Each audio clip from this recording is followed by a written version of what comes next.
Il-Prim Imħallef Mark Ketkuti qal li b'ħidma kontinwa u bla wafqien mill-ġudikanti l-att ta' appelli naqsu minn 3,000 snin ilu għal 600 u ħafna minnhom mexxin għal sentenza.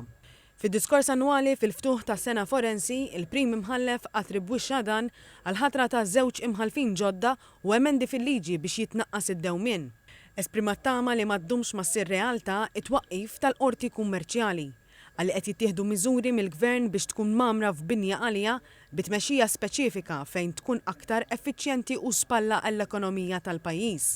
Għalli dan iġib miegħu żieda ta' aktar spazju u riżorsi umani ta' kwalità u għalhekk jeħtieġ ukoll jingħata t-taħriġ neċessarju lill-impjegati.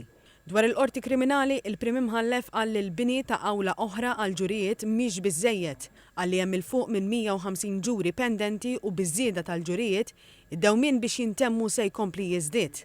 Għalli f'din il-qorti nħass nuqqas kbir ta' skrivani, marexxalli, traskritturi u courts assistants li għandhom ikunu impjegati full-time. Dwar il-qorti tal-Maġistrati, il-Prim Imħallef spjega li din is-sena kellha tibdil sinifikanti wara li l-Gvern ħabbar li l-inkjesti maġisterjali kellhom jingħataw speċjalizzazzjoni għal rashom.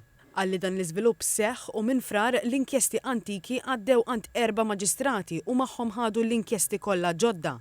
Waqt li sostna li għadu kmieni biex jiġi evalwat l-impatt ta' din l-inizjattiva, semma li hemm l-1700 inkjesta pendenti u sostna li m'għandux dubju li numru se jonqos frott il-ħidma speċjalizzata.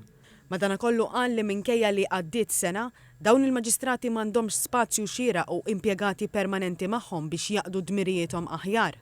Appella lill-Ministru tal-Ġustizzja biex tinstab soluzzjoni malajr biex il-maġistratura taqdi dmira b'effiċjenza.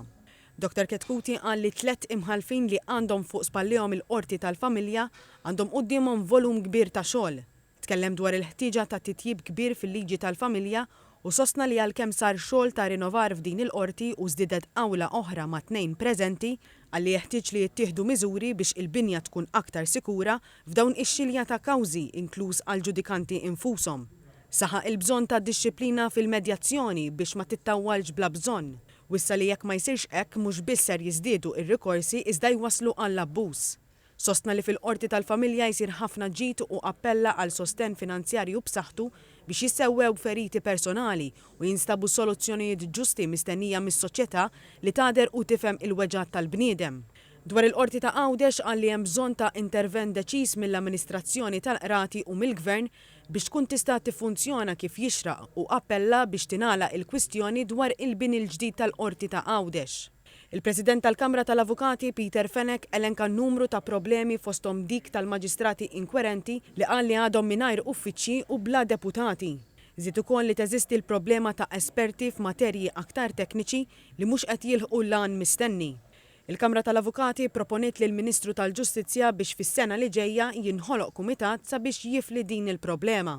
Il-menta wkoll dwar in-nuqqas ta' dixxilpina fil-ħidma tal-ġudikatura, it-tmexxija fl-awli, id-dewmien fis-sentenzi u n-nuqqas ta' rispett lejn l-avukati kif ukoll lejn il-poplu Malti u Għawċi li juża s-sistema. Għalli l-Kamra tal-Avukati qed tinsisti li din is-sena titwaqqaf proċedura indipendenti mill-ġudikatura li twassal l-ilmenti li jimmeritaw aktar investigazzjoni.